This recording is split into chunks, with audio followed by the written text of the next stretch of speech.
Morning my lovely viewers, কেমন আছো তোমরা? আশা করি তোমরা সবাই খুব ভালো আছো, আমিও ভালো আছি। আবার চলে এসেছি নিউ আর একটা ব্লগ নিয়ে। আর আজকে হচ্ছে পয়লা বৈশাখ। সবাইকে জানাই শুভ নববর্ষ, নতুন বছর সবার ভালো কাটুক, সবাই হাসি খুশি থেকো, হ্যাপি থেকো। আর আমার কপালে দেখছো ষষ্ঠীর ফোঁটা মা দিয়ে দিয়েছে। আর আজকে আমি ফার্স্টে পার্লার যাব, পার্লারে যেয়ে পুজো দিয়ে ধূপ টুপ দিয়ে বাজারে যাব। আজকে পায়েলের বিয়েতে কি দেব সেটা কিনবো, আর তার সাথে আমার একটা দাদার মেয়ের বিয়ে, তো তার বিয়ের বাজার করব। বিয়ের বাজারটা আরও আগে করার কথা ছিল, কিন্তু আমি কলকাতাতে ছিলাম, সেই জন্য হয়নি। তো এমনিতে আমার প্রত্যেক দিন কাজ থাকছে, সেই জন্য আজকে ফাঁকা আছি, তাই আজকে যাচ্ছি। আর এই দেখো কানে পরে আছি ছুঁচসুতো কানের, আর গলাতে পরে আছি চেন। আর এই ছুঁচসুতো কানেরটা অনেক দিন আগে বানানো, এটা বানিয়েছিলাম ভাগীরথী দাস কান্দির দোকানে, ভাগীরথী দাস দোকানটার নাম। আর এই চেনটা বানিয়েছিলাম অনেক দিন আগে, এই চেনটা বানিয়েছি ভাগীরথী দাসের দাদার দোকানে, মিউজিয়াম জুয়েলার্স। তো চলো দেখতে থাকো। আর ওই দেখো পিছনে স্কুটি লেগে এবার বেরোবো, তো পুরো ব্লগটা দেখতে থাকো ফার্স্ট থেকে লাস্ট পর্যন্ত। সুমনার বাড়ি হচ্ছে কলগ্রাম, আর ও আমার সাথে আমার স্কুটিতে এসছে। আমি বাড়ি থেকে বেরিয়ে ওকে কলগ্রাম থেকে আমার স্কুটিতে তুলে নিয়েছিলাম। তো তারপরে ও আমার পার্লারে চলে এসেছিল। আর ও আসার পর ওর মা আর ওর একটা পিসি টোটোতে করে কান্দি এসেছিলো। তো আমার পার্লার থেকে বেরিয়ে ফার্স্টে কাপড়ের দোকান চলে গেছিলাম। তো বেনারসি শাড়ি আর একটা কাঞ্জিবরণ শাড়ি, এগুলো সব কিনলাম ওর বিয়ের জন্য। অন্যান্য বিয়ের বাজার ওরা করেছে কিনা বা পরে কবে করবে আমি জানি না, তবে ওর যেগুলো দরকার সেগুলো সব আজকেই কিনে নিয়েছিলাম। তারপর চলে গেছিলাম সোনার দোকান সাহা জুয়েলার্স। তো এই যে কানের দুলটা নিলাম, আর ওর একটা হার ছিল ওর মায়ের, সে হাড়ের মুখশ্বাসটা ভেঙে গেছিলো, ঠিক করে নিল। আর পুরনো কিছু গোল্ড ছিল, এই যে ভাঙা টাঙা পড়ে আছে, এইগুলো দিয়ে নিল গয়নাগুলো। আর বাকি যেটা লাগবে সেটা ক্যাশ দিয়ে দেবে। তো সোনার দোকানের পর স্টেশনারি দোকান, জুয়েলারি কেনার জন্য স্টেশনারি দোকান চলে গেছিলাম। তো ওখানে স্টেশনারি কেনা হয়নি একটা কারণের জন্য। তো ওখান থেকে সন্ধ্যা জুয়েলার্স চলে গেছিলাম। আর সন্ধ্যা জুয়েলার্সে আমি একটা পলার আংটি নেব, তো সেই জন্য। আর আজকে হচ্ছে পয়লা বৈশাখ। তো পয়লা বৈশাখের দিনে একটা সোনার পলার আংটি নিলাম। আর আংটিটার ডিজাইনটা সিম্পলের মধ্যে, আর রেড কালারের পলাটা খুব সুন্দর লাগছিল, ভালোই লাগছিল। আর এটা হলো সোমনাথ দা দোকান এটা। আর এইটা হলো কান্দিতে যে দি পপুলার স্কুল ড্রেস আছে না, ওই দি পপুলার স্কুল ড্রেসের সামনে দোকানটা। আর তাছাড়া ওই যে তোমরা কলকাতা মা সাহা জুয়েলার্স, ওর কাছাকাছি দোকানটা, দি পপুলার স্কুল ড্রেসের সামনে দোকানটা হলো সন্ধ্যা জুয়েলার্স। আর এটা হলো পলার আংটিটা যেটা নিলাম সেটা।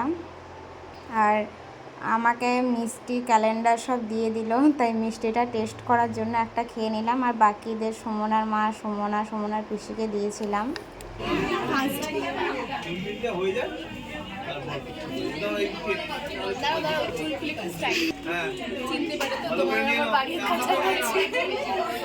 তোমাদের বাড়ি কোথায়? নাম শুনেছি।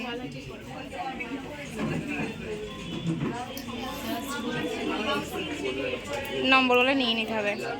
বীরভূম তো আমাদের বাড়ির কাছে।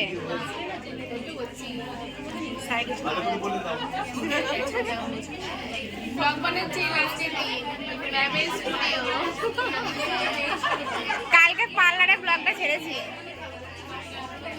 কালকে পার্লারের ব্লগ করেছে। ফেসবুকে কি নামে আছি তোমার ব্লগ দেখবো।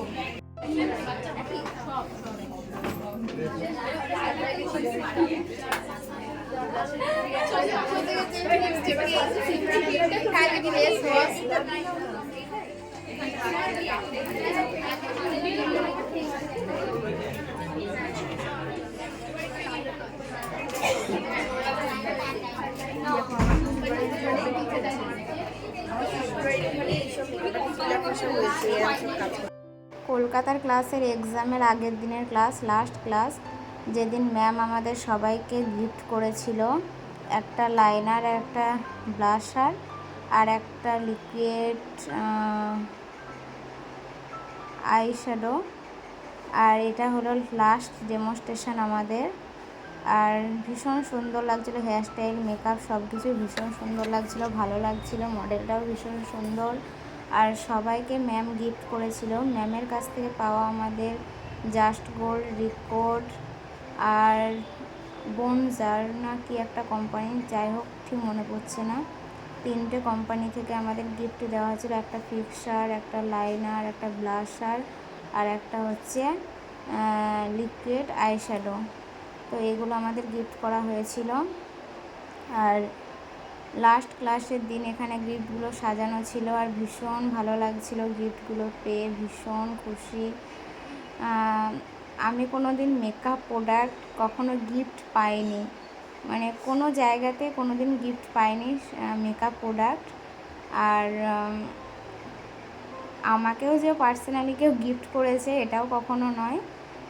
ফার্স্ট টাইম মেকআপ প্রোডাক্ট আমি গিফট পেয়েছি আর কেউ আমাকে গিফট করেছে, সেটা হলো সাথী ম্যামের স্টুডিও থেকে। সাথী ম্যামের ক্লাসে আমাদের প্রত্যেকটা ব্যাচের স্টুডেন্টকে দেওয়া হয়েছে। আর ভীষণ হ্যাপি, থ্যাঙ্কস ম্যাম আমাদের সবাইকে এত সুন্দর গিফট দেওয়ার জন্য। আর গিফট পেয়ে আমরা সবাই খুশি, আমিও খুশি, ভীষণ ভালো লাগছে গিফটগুলো পেয়ে। Thanks ma'am. আর খুব মিস করছি। তো লাস্ট ক্লাসের দিন রাতেরবেলায় আমরা তড়কার রুটি খেয়ে নিচ্ছিলাম। তো বসে বসে এখানে তড়কা রুটি খাচ্ছিলাম আর হেডফোন আমার কানেই ঝুলছিল। ফোন টোন এলে আমার ফোন চার্জে দেওয়া ছিল, তো সেই জন্য। আর এটা হলো আমাদের যেখানে আমরা ছিলাম তার দোতলাটা, ছাদ এটা। আর ছাদ থেকে আশেপাশের জায়গাগুলো তোমাদের দেখাচ্ছি, কতটা সুন্দর ভালো জায়গা। আর ছাদ থেকে এই যে গাছপালাগুলো দেখতে ভীষণ ভালো লাগছিল, খুব ভালো লাগছিল।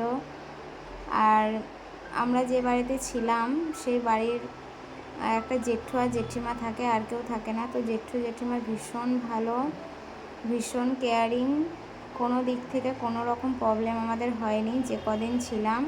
ব্যবহার থেকে শুরু করে কথাবার্তা সব কিছুই খুব ভালো।